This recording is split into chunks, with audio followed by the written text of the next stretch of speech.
আপনি খেয়াল করে দেখেন, উচ্চ আদালতে বিচারক নিয়োগ সংক্রান্ত একটা অধ্যাদেশ আপনারা জারি করেছেন। সেই অধ্যাদেশের আওতায় উচ্চ আদালতের বিচারক বাছাই করার জন্য একটা কমিটিও গঠন করে দিয়েছেন। পত্রিকার খবরে পড়ে জানলাম যে বিচারক নিয়োগের জন্য 53 জন আগ্রহী প্রার্থীর ইন্টারভিউ নিয়েছে বাছাই কমিটি। 300 জনের বেশি আবেদন করেছিল, তার মধ্যে থেকে শর্টলিস্ট করা হয়েছে 53 জন। কোন ক্রাইটেরিয়নে, কোন যোগ্যতার ভিত্তিতে তাদের শর্টলিস্ট করা হইলো আমরা তো জানতে চাই। আমরা কিন্তু শুনতে পাইতেছি, আপনিও যদি আপনার কানটা আগের মতো খোলা থাকতো তাহলে আপনিও কিন্তু শুনতে পাইতেন যে যোগ্যতর অধিক কোয়ালিফাইড বাই সিনিয়রদের বাদ দিয়ে সম্পূর্ণ সাবজেক্টিভ স্যাটিসফ্যাকশনের ভিত্তিতে শর্টলিস্ট করা হয়েছে। পুরো প্রক্রিয়াটার ভিতরে স্বচ্ছতা তো কোথাও নাই। আমরা সেই আগের তিমিরেই আছি বলে মনে হচ্ছে। বিচারাঙ্গনের অবস্থাটা হচ্ছে এরকম। আর বাকি কথাগুলি আমি আপনারে না বললাম জনাব আসিফ নজরুল, কিন্তু আপনার এই সময়টা, এই যে 1 বছরের কাছাকাছি সময়টা আপনি আবার একটু রিভিজিট করেন। যদি আপনি কিছু নম্বর দিয়ে আপনি দেখেন তো বিচার বিভাগটা আপনি কি করছেন, কি করতে চাইছেন বা কি করছেন একটু দেখেন। হ্যাঁ প্লিজ। এবার আসি এই সময় সবচেয়ে দাপট বেশি উপদেষ্টা আরেক আসিফ, জনাব আসিফ মোহাম্মদ সজীব ভুঁইয়ার কথায়। জুলাই আন্দোলনের জীবনে মায়া ত্যাগ করে ফ্রন্টলাইনে ছিলেন, নেতৃত্ব দিয়েছেন আসিফ মোহাম্মদ সজীব ভুঁইয়া। তার নেতৃত্বের কথা সবাই যারা যারা তার সঙ্গে ছিলেন তারা সবাই স্বীকার করেন। তারা বলেন যে তার একটা তার একটা দৃঢ় ভূমিকা সেই সময়ের জন্য, তার নেতৃত্বের কথা সবাই বলেন। সমন্বয়ক হিসেবে, ছাত্র প্রতিনিধি হিসেবে তিনি ক্যাবিনেটে আছেন। স্থানীয় সরকার, পল্লী উন্নয়ন ও সমবায় মন্ত্রণালয় এবং যুব ক্রীড়া মন্ত্রণালয়ের মধ্যে গুরুত্বপূর্ণ দপ্তর পেয়েছেন। সেই হিসাবে সবচেয়ে দাপুটে উপদেষ্টাও বটে, আবার কাজে কর্মেও দাপটের পরিচয় দিচ্ছেন। তার বিরোধিতার কারণেই আদালতের রায় পেয়েও বড় রকম চাপ প্রয়োগ করেও দক্ষিণ ঢাকার মেয়র হিসেবে শপথ নিতে পারেননি ইশরাক হোসেন। আসিফের মধ্যে কেউ কেউ পলাতক ওবায়দুল কাদেরের ছায়া দেখতে পান। পোস্টোস দিয়ে ছবি তোলার চর্চা আছে, তবে কাদেরের চেয়ে কিছুটা কম। তবে হেলিকপ্টার কাণ্ডে আবার কাদেরকে ছাড়িয়ে গেছেন বলে কেউ কেউ বলছেন। গেল শীতকালে আসিফ 6 দিনে 28 বার হেলিকপ্টার চড়েছেন, যার মধ্যে উত্তরবঙ্গে শীত বস্ত্র বিতরণ ও উন্নয়ন কাজ পরিদর্শনের ব্যাপার স্যাপারগুলি ছিল। স্থানীয় সরকার উপদেষ্টা রাজনীতির মধ্যে পলিটিক্স করে বেড়াচ্ছেন ক্ষমতা থেকে। ইয়েস, রাজনীতির মধ্যে তিনি পলিটিক্স করে বেড়াচ্ছেন। ক্রিকেট মাঠে গেলে তার নামে মিছিল হয়, সেটা আন্তর্জাতিক খেলা হোক কিংবা হোক বিপিএল। বিতর্কিত করে বিসিবি থেকে ফারুক আহমেদকে তাড়াতে যে তার ভূমিকা আছে সেটা দিনে দিনে স্পষ্ট হচ্ছে, কারণ তিনি ক্রিকেটের প্রভাবটা ধরে রাখতে চান। নানা বিতর্ক থাকলেও ফারুকের মধ্যে স্বাধীনচেতা মনোভাব ছিল, সেটা হয়তো আসিফের ভালো লাগেনি। আসিফ ফেসবুক পোস্ট দিয়ে কখনো মবকে উৎসাহ দিচ্ছেন, কখনো এনসিপির কর্মসূচি জমাতে পরোক্ষ ভূমিকা রাখতে চাইছেন, কখনো বিএনপির নিন্দামন্দ করছেন, কখনো হাসনাত কখনো আসিফ মোহাম্মদ সজীব ভুঁইয়া আসলে সরকারে আছেন না এনসিপিতে আছেন সেটা অনেক সময় তিনি আলাদা করতে পারেন না। তিনি আলাদা করতে পারেন কিনা পারেন জানি না, আমরা আলাদা করতে পারি না। হাসনাত আবদুল্লাহ আরেকজন সমন্বয়ক, এনসিপির শীর্ষ নেতাদের একজন, যখন সেনাপ্রধান ওয়াকার সাহেবের সমালোচনা করেন তখন বলা যায় সিন্ডিকেট করে আসিফ ভিডিও বক্তব্য পোস্ট করেছেন, যেখানে সেনাপ্রধান ও প্রধান উপদেষ্টার মধ্যে গ্যাঞ্জাম লাগানোর উপাদানই মুখ্য ছিল। সেনাপ্রধান নাকি ডক্টর ইউনূসকে সরকার প্রধান হিসেবে মানতে চাননি। আমি আমি আমি অনেক উপদেষ্টাকে, একাধিক উপদেষ্টাকে জানতে চেয়েছিলাম যে উনি যে এই কথা বললেন এটাকে আপনারা শুনেছেন, এটা যে উনি বললেন এটাকে আপনারা তার কাছে জানতে চেয়েছেন যে এটা কেমনে উনি বললেন, এটা বলা ঠিক আছে কিনা, আপনারা উৎসাহ দিয়েছেন তাকে। আর্মির সুযোগ সুবিধার বিষয়ে মানুষের ক্ষোভ আছে, কিন্তু কোনো কোনো উপদেষ্টার প্রকাশ্যে জড়িয়ে পড়া মানুষ ভালো চোখে দেখে নাই। এটা একটা ফাংশনাল গভর্নমেন্ট হইতে পারে না যে আপনি তার সাথে একটা এটা সংকট সৃষ্টি করবেন। জুলাইয়ের মাঝামাঝি এনসিপি গোপালগঞ্জ সফরের সময় আসিফ নৌকা প্রতীক নিয়ে নির্বাচন কমিশনকে আক্রমণ করেছেন। একটা স্বরাষ্ট্র উপদেষ্টার সঙ্গে তিনি একটা কন্ট্রোল রুমে বসে থেকে সরাসরি এটা পর্যবেক্ষণ করেছেন। কেউ কেউ বলেছেন জুস খেতে খেতে তিনি দেখেছেন। তো সেখানে গোলাগুলি হয়েছে, মানুষ মারা গেছে। তো সেইটার দায় তার উপর পড়ে না? তিনি কি তাদের বলছিলেন গুলি করতে নাকি বলছিলেন গুলি না করতে? তিনি কি তাদের কি বলছিলেন আসলে? কেন তিনি ওখানে মনিটর করার জন্য তিনি ওইখানে গিয়ে বসছিলেন? উনি নিজে সরকারে আসেন, খেয়াল করেন, নিজে সরকারে থাইকা মিটফোর্ড হত্যাকাণ্ডকে তিনি প্রস্তুর যুগ বলে বিএনপিকে গালি দিয়েছেন। ভালো, দেশের প্রতিটা হত্যাকাণ্ডের দায় দায়িত্ব যে সরকারের সেইটা কি তিনি জানেন? জনাব আসিফ মোহাম্মদ সজীব ভুঁইয়া তিনি কি এটা জানেন? কোথায় দুঃখ লাগে জানেন? আপনার আর আমার জনাব আসিফ মাহমুদ সজীব ভাই, আপনার আর আমার কয়েকদিন আগে মানে এটা যাই না, আপনিও একটু পুলকিত হয়েছেন বলে আমি শুনছি, আমিও একটু আমার ভালো লাগছে যে আপনার আর আমার বাবা দাদা একই জায়গা থেকে আসছেন। সেই একই জায়গার তে আপনি ইলেকশন করবেন বললেন, যান, আপনি কি এটা ঠিক কাজ হবে? আজকে আপনি উপদেষ্টা আছেন, আগামীকাল ইলেকশনের তফসিল ঘোষণা পরে আপনি উপদেষ্টা পদ ছাইরা দিয়ে গিয়া সেখানে ইলেকশন করতে গেলেন, বললেন এখন আর আমি উপদেষ্টা নাই, সেটা খুব ভালো কাজ হবে? আপনি কি জানেন জনাব ওবায়দুল কাদেরের দাপটে তার ভাই যেমন ক্ষমতাধর হয়েছিলেন, সেই প্রবণতা সম্ভবত আপনার বাবার উপরেও ভর করেছে? আপনি কি জানেন যে জনাব বিল্লাল হোসেন কুমিল্লার মুরাদনগরে যে অনেকটা অঘোষিত এমপির মতো বা এমপির চেয়ে বেশি ক্ষমতাধর, সেটা এখন স্পষ্ট? আপনি আপনি আপনি বলছেন যে এটা একটা অজান্তে হয়েছে, তাই না?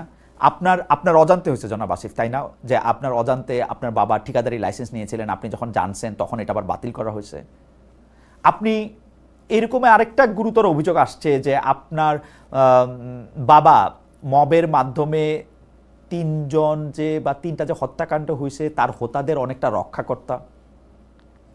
আপনি অবশ্য বলছেন যে ওই টিভিটা তো আসলে ইশাক সাহেবের, তো ইশাক সাহেবের টিভি দেখে আপনার মানে আপনার বিরুদ্ধে এগুলো আপনি বলেন নাই, মানে আপনার ঘনিষ্ঠজনেরা বলছে, সেই জন্য এরকম কথাবার্তা ছড়ানো হতেছে।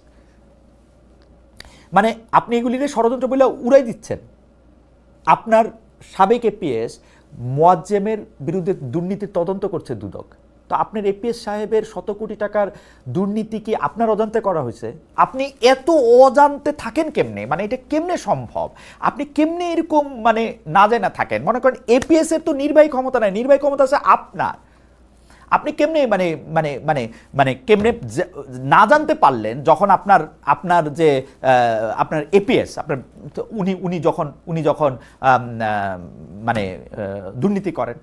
দেখেন, আপনি একটা উপদেষ্টা, আপনার কি হয়, আপনার কিন্তু সরকারি নিরাপত্তার উপর কোনো ভরসা নাই। তো ভরসা যে নাই তার জন্য আপনি অস্ত্রের লাইসেন্স নিছেন, সেই অস্ত্রের ম্যাগাজিন আবার ভুল কইরা বিদেশে যাওয়ার সময় আবার নিয়ে যান। দেশের বিমানবন্দরে ধরা পড়ায় দেশের ইজ্জতটা বাঁচছে, বিদেশে ধরা পড়লে এই দেশে আর ঢুকতে পারতেন কিনা কেউ কেউ বলছে। কিন্তু আপনি কি প্রতিক্রিয়া জানালেন যে ম্যাগাজিন বিষয়ক ভিডিও কেমনে সাংবাদিকদের হাতে গেল? এটা নিয়ে আপনার খুব আপত্তি হইল। আপনার আপত্তি, প্রধান আপত্তি হইল, আপনি একটু অল্প কইরা মোলায়েম একটু সরি বললেন, কিন্তু আপনার প্রধান আপত্তি হইল এটা সাংবাদিকদের কাছে গেল কেমনে। মানে আপনি খেয়াল করেন, আপনার ভয়ে কিছু মিডিয়া আপনার ওই যে বন্দুকের ম্যাগাজিন বিষয়ক প্রতিবেদন কিন্তু তখন প্রত্যাহারও করছে। আপনি চিন্তা করে দেখেন তো একবার, আপনিও একটু আপনার নিজের দিকে তাকান জনাব আসিফ মাহমুদ সজীব ভূঁইয়া। আপনি একটু 1 বছরে আপনার নিজের দিকে আবার একটু দেখেন, নিজেরা আবার একটু বিবেচনা করেন, দেখেন তো আপনার কত পয়েন্ট আপনি দিতে পারেন। আমার আরেক বন্ধুর কথা বলি, জনাব মোস্তফা সরওয়ার ফারুকী, সত্যি সত্যি বন্ধু, কিন্তু আমরা একই সঙ্গে একই স্কুলে একই ক্লাসে পড়ছি কিছুদিন, ছোটবেলার স্কুল। তো সরকার গঠনের শুরুতে তিনি কিন্তু নিয়োগ পান নাই। কয়েক মাস পরে তারে সংস্কৃতি উপদেষ্টা হিসেবে নিয়োগ দেওয়া হয়। তখন এর তীব্র বিরোধিতা করেছিল ধর্মভিত্তিক দল হেফাজতে ইসলামী সহ কথিত তৌহিদি জনতা। ক্ষমতা পেয়ে এই গোষ্ঠীর মন জয় করতে যেন সব কাজ তিনি করতেছেন, তাদের সমর্থনও হয়তো পেতে শুরু করেছেন, কারণ তাকে নিয়ে সে আলোচনা সমালোচনা আর নেই। 5 আগস্ট যখন 32 নম্বরে বাড়ি ভাঙচুর আগুন দেওয়া হলো, তখন তা মানতে পারেননি ফারুকী। তিনি দুঃখ ভারাক্রান্ত হয়ে ফেসবুকে পোস্ট করেন, প্রধান উপদেষ্টা শপথ নেওয়ার পর প্রথম কাজ হবে 32 নম্বরে বাড়ি পরিদর্শন। অথচ ফারুকী উপদেষ্টা হওয়ার পর ঘোষণা দিয়ে বুলডোজার অভিযান চালিয়ে 32 নম্বর বাড়ির অবশিষ্ট কিছু যে মাটিতে মিশিয়ে দেওয়া হলো, এই ঘটনায় একরকম মৌনই থাকলেন, যে মৌনতা তার সম্মতিরই লক্ষণ। মানে মানে সরকার যেমন মৌন ছিলেন মোস্তফা সরওয়ার ফারুকীও নিজেও। এই 1 বছরে শুধু বঙ্গবন্ধুর ভাস্কর্য নয়, মুক্তিযুদ্ধের নানা নিদর্শন ধ্বংস করা হয়েছে। এর বদলে কিছু জায়গায় জুলাই স্মারক বসানো হচ্ছে। এসব উদ্যোগের পক্ষে অনেক বেশি সক্রিয় এখন ফারুকী। মোস্তফা সরওয়ার ফারুকের হস্তক্ষেপের প্রতিবাদে, খবরদারের প্রতিবাদে, মৌখিক নির্দেশে কাজের অর্থায়ন দাবির প্রতিবাদে শিল্পকলা একাডেমির মহাপরিচালক পদ থেকে চলে গেছেন সৈয়দ জামিল আহমেদ, যাকে অন্তর্বর্তী সরকারি নিয়োগ দিয়েছিল। অনেকে বলেছেন, ফারুকী নিজেও বলেছেন যে এই নিয়োগ দেওয়াটা নিয়ে নানা ধরনের প্রশ্ন ছিল, জামিল আহমেদ সাহেবের কাজ নিয়েও নানা ধরনের প্রশ্ন ছিল। আমরা কে সত্য বলছেন কে মিথ্যা বলছেন তা এখনো ঠিক জানি না। আমরা শুধু জানি গত এপ্রিল মাসে সংস্কৃতি বিষয়ক উপদেষ্টা সংবাদ সম্মেলনে প্রশ্ন করতে এসে 2টি টেলিভিশন মিডিয়ার 2 জন সাংবাদিককে চাকরিচ্যুত করার অভিযোগ উঠেছিল। আমি অবশ্য এইখানে জনাব মোস্তফা সরোয়ার ফারুকী প্রশ্ন করেছে, প্রশ্ন হ্যান্ডেল করতে দেখেছি, আড়ালে তিনি কিছু করেছেন কিনা সেটা আমাদের জানা নাই, হয়তো তিনি আড়ালে কিছু করেন নাই, কিন্তু সরকার এমন একটা ভয়ের সংস্কৃতি তৈরি করছে যে তারা মানে তারা এই রিস্কই আর নেয় নাই, এই রিস্ক তারা নেয়ার মানে নেওয়াটা তারা ওয়ার্থ ইট মনে করে নাই। আপনি আরও দেখেন মোস্তফা সরোয়ার ফারুকী যে মন্ত্রণালয়ের সাথে জড়িত, সে চলচ্চিত্রতে যে অনুদান দেওয়া হয়েছে, সেই অনুদান এবার কারা পাইছে, কি হিসাবে পাইছে, কেমনে এটা বিবেচনা করা হয়েছে, কত সময়ের মধ্যে কতজন এটা দেখছে, সেগুলির দিকে একটু দেখেন। আমরা আমরা আমরা আমরা তার বিরোধিতাকারী ইসলামিস্ট রাজনীতিবিদ, কথিত তৌহিদ জনতা, মানে মানে তার বিরোধী মানে হচ্ছে ফারুকীর কাজের চ্যালেঞ্জে যারা প্রথম থেকে বিরোধিতা করতেছিল, যে ইসলামী রাজনীতিবিদ, কথিত তৌহিদি জনতা এবং বিদেশে বৈশা যারা তার বিরোধিতা করতেছিলেন, তাদেরকে তুষ্ট করে এখন জনাব ফারুকী কাজ করতেছেন, ঠিক না? তাদেরকে আপনার এখন খুব রাজি খুশি রাখতে হইতেছে। আরেকজনের কথা বলি, তারে আমি চিনি না, মানে তারা বাংলাদেশের যার কথাই জিজ্ঞেস করি তাই সেই চিনে না। তিনি গ্রামীণ ব্যাংকের শীর্ষ কর্মকর্তা হিসেবে পরিচিত ছিলেন, অধুনা তার পরিচয় মন্ত্রী পদমর্যাদায় স্বাস্থ্য উপদেষ্টা, জনাব না উনি নূরজাহান বেগম। উনাকে বলা হইতেছে যে একটা থাকে না মানে মানে ডক্টর মোহাম্মদ ইউনূসের স্বজনপ্রীতির একটা উদাহরণ, মানে একটা উদাহরণ হিসাবে তার নামটা আমরা অনেকদিন মনে রাখবো। নূরজাহান বেগমকে একটু চিনতে চেষ্টা করলাম যে উনার কেরিয়ার এনজিও ভিত্তিক, গ্রামীণ ব্যাংকে গুরুত্বপূর্ণ দায়িত্ব পালন করছেন, গ্রামীণ ব্যাংক সংশ্লিষ্টতার কারণেই তাকে ক্যাবিনেটে নিয়েছেন ডক্টর ইউনূস, শুরু থেকে এই অভিযোগ রয়েছে। স্বাস্থ্য সম্পর্কিত বা স্বাস্থ্য মন্ত্রণালয়ের মতো এত বড় একটা মন্ত্রণালয় পরিচালনার অভিজ্ঞতা তার রয়েছে কিনা এমনটা আমরা জানি না।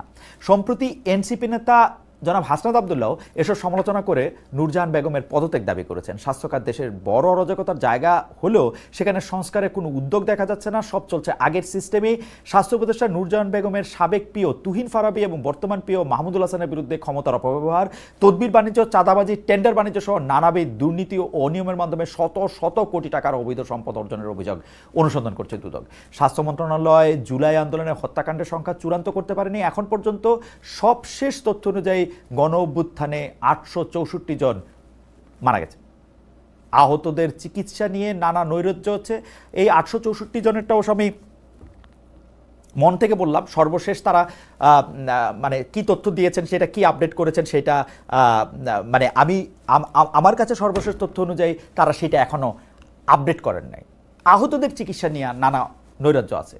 আবার চক্ষু ইনস্টিটিউটে পঙ্গু হাসপাতালে জুলাই আহতদের একটি অংশ নানা নৈরাজ্য তৈরি করেছে। স্বাস্থ্যসেবাকে জনমুখী, সহজলভ্য ও সর্বজনীন করতে প্রয়োজনীয় সংস্কার প্রস্তাবের লক্ষ্যে অন্তর্ভুক্ত সরকারের প্রধান উপদেষ্টা অনুমোদন ক্রমে স্বাস্থ্য খাত সংস্কার কমিশন নামে কমিশন গঠন করে গত 18 নভেম্বর গেজেট প্রকাশ করা হয়। তারা সুপারিশ জমা দিল, এটা যে অগ্রাধিকারে নেই তা একদম স্পষ্ট। আরও 2টা সংস্কার কমিশনের কথা, মানে সংস্কার কমিশনের কথা আমি আবার বলবো। একটু স্বরাষ্ট্র উপদেষ্টা লেফটেন্যান্ট জেনারেল অবসরপ্রাপ্ত জাহাঙ্গীর আলম চৌধুরীর কথা বলেনি।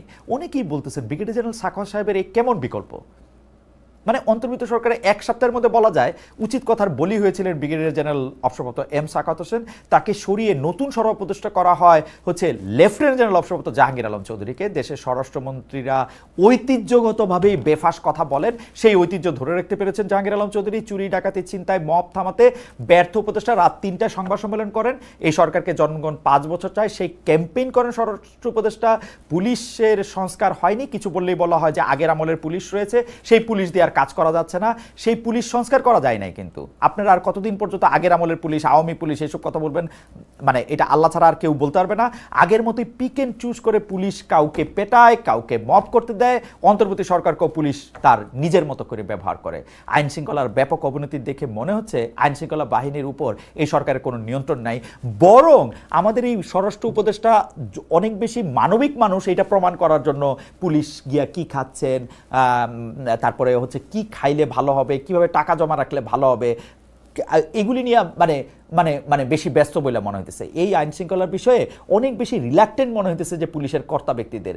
মপতন্ত্র সব জায়গায় দৃশ্যমান হইলেও কোর্ট কাচারি থেকে শুরু করে সব জায়গায় সিদ্ধান্ত গ্রহণ প্রক্রিয়ার সব জায়গায় আমরা মানে আমরা এক ধরনের মানে কি বলবো দ্বিধা দ্বন্দ্ব ইফ বাট এগুলি দেখতে পাচ্ছি। অনেকেই বলে থাকেন যে ভাই বাংলাদেশে যা হইতে পারতো আর কি, যা হইতে পারতো তার চেয়ে ভালোই আসে।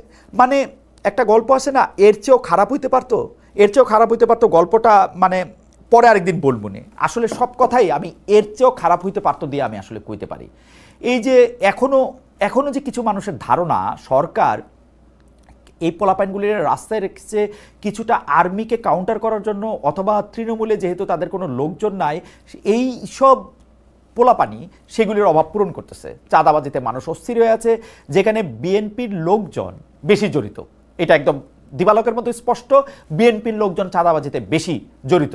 জুলাই আন্দোলনের মিত্র দলগুলির কাছে এই সরকার যেন অসহায়। এই সরকারের সময় অধিকার চাইতে গিয়ে পুলিশের পিটুনি খাইতেছে শ্রমিকেরা। সম্প্রতি মোহাম্মদপুর এলাকায় ছিনতাই শিকার একজন থানায় গিয়ে উল্টো বিড়ম্বনায় পড়েছেন। এই ঘটনা ফেসবুকে ভাইরাল হলে তখন পুলিশের টনক নড়ে।